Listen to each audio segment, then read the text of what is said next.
Hi, I'm Annapolis Mayor Josh Cohen with your monthly video update for June 2012. And in this update, I want to cover 4 items: forest conservation issues, downtown flowers, a recap of the budget, and the July 4th parade. On the first issue with Forest Conservation Act, the city, in large part in response to questions that folks have raised about how the city's been administering the State Forest Conservation Act with some recent developments, the city is taking a number of steps to revise and improve how we handle forest conservation issues with the city. And I'm going to cover these. There's 3 main things we're doing, and I'm going to cover them briefly. First one, on June 11th, I introduced a resolution that will create a Forest Conservation Act working group. The City Council scheduled to vote on this resolution on June 18th. What this working group is charged with is having broad latitude to review the city code, our policies and procedures. The city values a healthy Chesapeake Bay, we value a healthy environment, and we also value quality economic development that adds to our tax base and supports local jobs. And so it's always an elusive challenge to strike that right balance between protecting the environment and also promoting quality economic development, and that's what this is all about. So one of the key things we're doing is looking prospectively in the future at what can we do from the big picture to specific policies and procedures. And we're doing 2 other things that we're handling administratively. One is we are revising the development review checklist for approving development in the priority forest area. And if that sounds technical, it is, because the language stems from the requirements the city has under the State Forest Conservation Act. In response to questions that were raised, I called a meeting with the Deputy Secretary of the Department of Natural Resources. DNR sent us some comments, and we have submitted a revised set of criteria that we want public input on before we finalize them.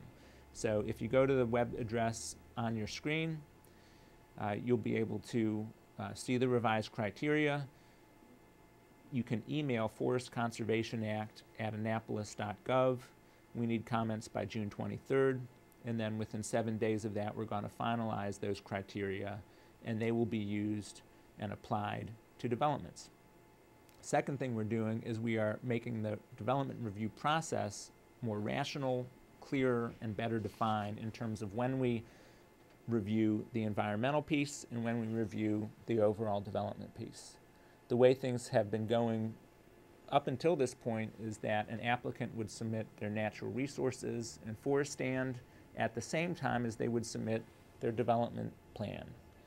And this overlapping review process of the environmental features with the actual development would add delay and expense to the project, because whenever there was a change in the city's review of the environmental features, that could change the site plan.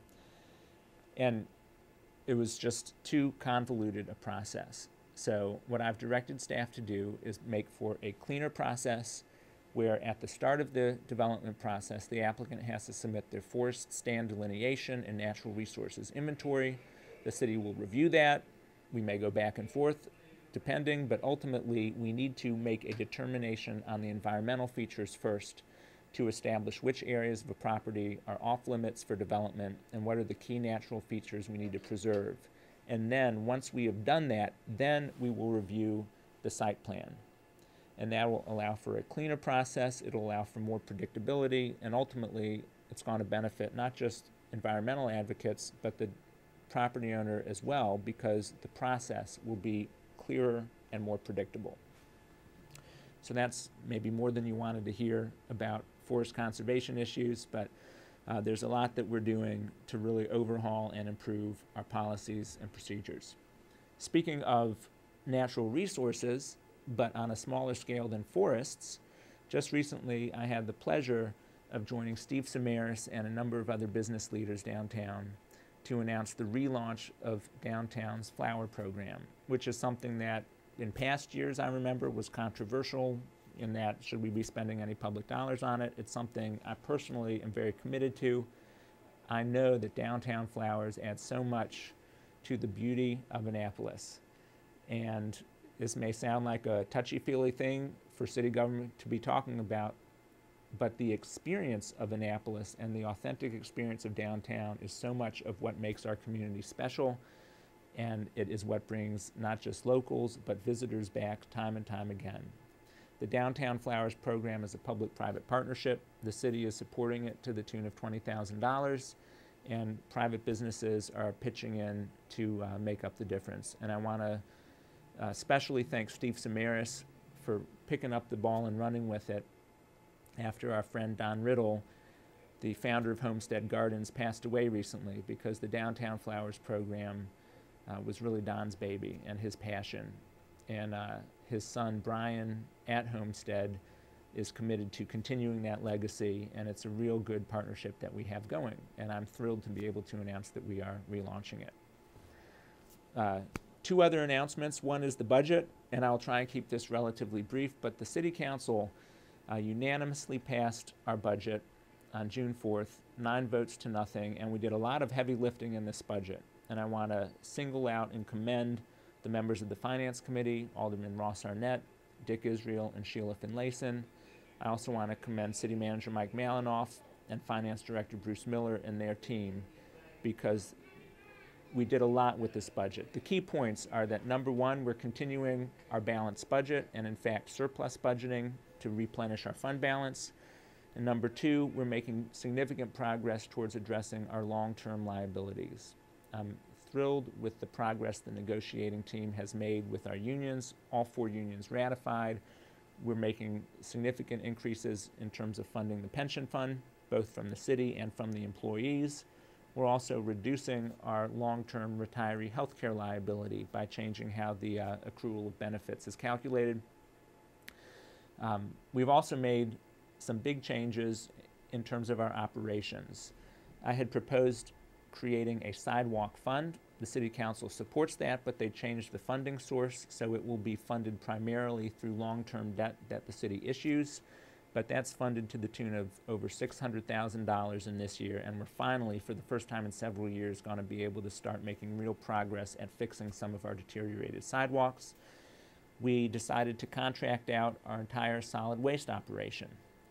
This is going to result in direct savings to all of us on our quarterly utility bills. Bates Recycling and Trash, which currently does the city's recycling, is going to be responsible for the whole operation. I mentioned Mike Malinoff earlier. He did an excellent job at working out a system where, number one, we don't leave our current solid waste employees hanging out to dry, because it's been important to me to be loyal to them, who have been loyal to the city. So they're going to have the option of either going with Bates or taking other needed positions within the city. My second goal was to preserve the operational flexibility of having these frontline public works employees, because these natural disasters we've had just in these last 2.5 years since I've been mayor, our public works employees are the frontline responders, whether it's a flood, an earthquake, a hurricane, or blizzard, and it's important as a municipality and an old historic municipality to maintain that. There are going to be some changes. We're switching from twice-a-week trash pickup to once a week. Instead of the quarterly bulk pickup, which has become a tradition around here, we're going to go to bulk pickup on demand. So there'll be some changes, but again, ultimately there's going to be some significant savings. $48 a year this year, which we expect to increase once it's fully transitioned next year. In terms of the overall tax rate, the tax rate was increased 8 cents, which is going to offset our declining assessments. So the bottom line is it's level funding in terms of our tax revenues. So those are the key highlights of the budget. It was a very long and thorough process, but at the risk of putting everyone watching this to sleep, I want to keep to the main points and just really make a final point about the budget process. At a time when, and I'm not going to wax too philosophical, but where we are in our country right now is aid, state and federal aid to municipalities is at its lowest level in 30 years. Our partisan divide nationally is the thing that divides us most, more than race, gender, demographics, or income. Partisanship and politics is what divides us the most. And when we look at the gridlock in certain other governmental bodies, the fact that our city council could wrestle with these big issues about our long-term liabilities, about taking care of employees and contracting out solid waste and dealing with all the issues we're dealing with, and come together in the end on a 9-0 unanimous vote in a very civil and respectful way, speaks very well of the council and is something that I think all of us as citizens, myself included, should take some pride in. It's some of our colleagues in other jurisdictions could take a page out of the Annapolis City Council's book. Finally, moving ahead, looking ahead to July 4th, the city is already gearing up for our annual July 4th parade.